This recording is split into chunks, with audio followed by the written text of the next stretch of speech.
بحریہ ٹاؤن کراچی آج میدان جنگ بنا رہا، لوگوں کی گاڑیوں کو آگ لگا دی. مطلب ان بدبختوں سے کوئی پوچھے کہ تمہارے 10 روپے کوئی جلا دینا، تم 6 دن رو گے بیٹھ کے. یار لاکھوں روپے کی کسی کی گاڑی جلائی، بلڈنگ کو آگ لگائی، شیشے توڑ کر رکھ دیے، لوگوں کے کروڑوں روپے کی اطلاعات ہے کہ لوٹ لیے گئے، اور جن کو زدوکوب کیا گیا وہ سب کچھ علیحدہ ہے.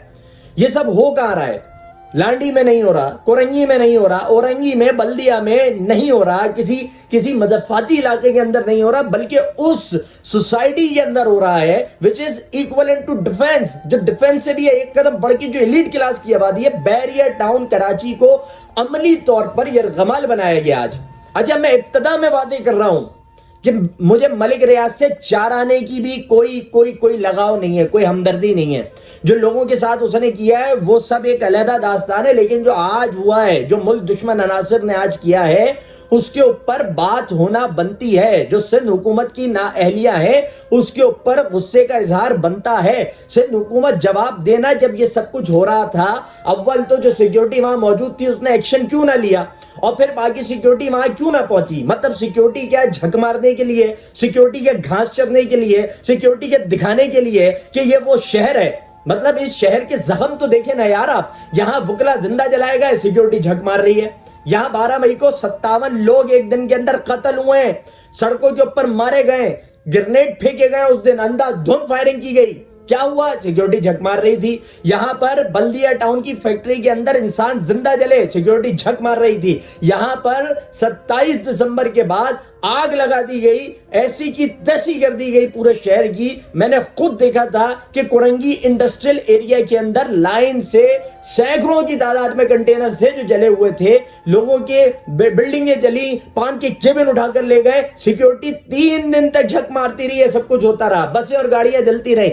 آج پھر یہ سب کچھ ہوا ہے اور سیکیورٹی کچھ کرنے کو تیار نہیں تھی. تو کیا یہ سیکیورٹی پیپلز پارٹی نے، کیونکہ سندھ کے اندر پیپلز پارٹی کی حکومت ہے، سندھ کے اندر پیپلز پارٹی اختیار رکھتی ہے، یہ اگر نشست پہ نہ بھی ہو تو بھی ان کے بھرتی کیے ہوئے لوگ ہر جگہ کے اوپر بیٹھے ہوئے ہیں. تو کیا یہ جو سیکیورٹی جو عوام کے ٹیکس کے پیسے کے اوپر پلتی ہے، جو آپ نے محکمے بنا رکھے ہیں، کیا یہ صرف اس لیے ہیں کہ آلے بھٹو کی حفاظت کرتے پھریں؟ کیا یہ صرف اس لیے ہیں کہ بلاول بھٹو اگر کہیں دورہ کرنے جائے تو اس کے قافلے میں 50 پولیس کی موبائلیں چلائی جائیں؟ کیا یہ صرف اس لیے ہے کہ زرداری کے گھروں کی، زرداری کے رشتہ داروں کی حفاظت کے لیے ان کو استعمال کیا جائے اور کراچی والے اسی طرح مرتے رہے، ان کا خون بہتا رہے؟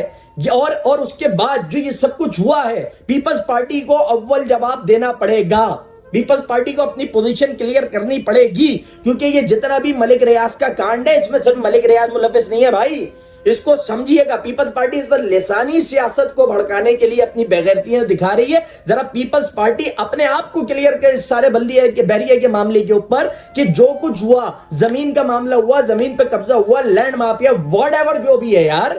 پہلے یہ بتاؤ کہ کسی بھی جگہ پر قبضہ کرنا ہوتا ہے نا تو وہاں کا جو سب سے طاقتور شخص ہوتا ہے، جس کے سب سے زیادہ اختیار ہوتا ہے، سب سے پہلے اس کو ہم نوا بنایا جاتا ہے. اگر ملک ریاض نے زمینوں کے اوپر یہ جو قبضے کر رکھے ہیں، کیا ہے، جتنے بھی کانڈ ہیں یہ سارے کے سارے، تو اس میں ملک ریاض اکیلا ملوث نہیں ہے، بلکہ وہاں کی حکومت، وہاں کے با اختیار لوگ کہ جو اداروں کو، چیزوں کو، جگہوں کو جو کنٹرول کرتے ہیں، وہ سارے کے سارے اس میں ملوث ہوئے بغیر یہ سب کچھ ہو ہی نہیں سکتا.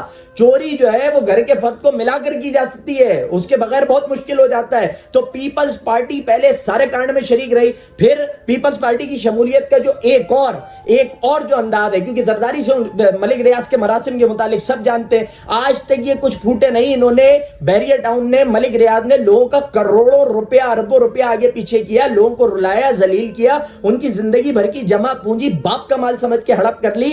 کچھ نہ بولی پیپلز پارٹی. تو پیپلز پارٹی جو پہلے آ کر اپنا اسٹانس کلیئر کرے، اپنی وضاحت کرے کہ وہ کہاں کھڑی ہے. دوسری بات یہ کہ یہ جو بات ہوئی ہے، آج نہ کھپے کے نعرے لگے ہیں. دیکھیں میں اس وطن کے ساتھ کمیٹڈ انسان ہوں، اور میں نہیں، اس کے سارے باشندے، اس کے سارے بسنے والے اس ملک سے محبت کرتے ہیں.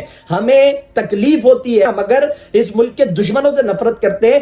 اس لیے نفرت کرتے ہیں کیونکہ یہ ملک ہمارے قربانیوں سے بنا ہے، خون دے کر بنا ہے. ہم اس کی بقا سلامتی کے اوپر سمجھوتا نہیں کر سکتے. تو آج جو نا کھپے کے نعرے لگے، اس کا جواب کون دے گا؟ اس کے اوپر کون انکوائریاں بٹھائے گا؟ اس کے اوپر ان نا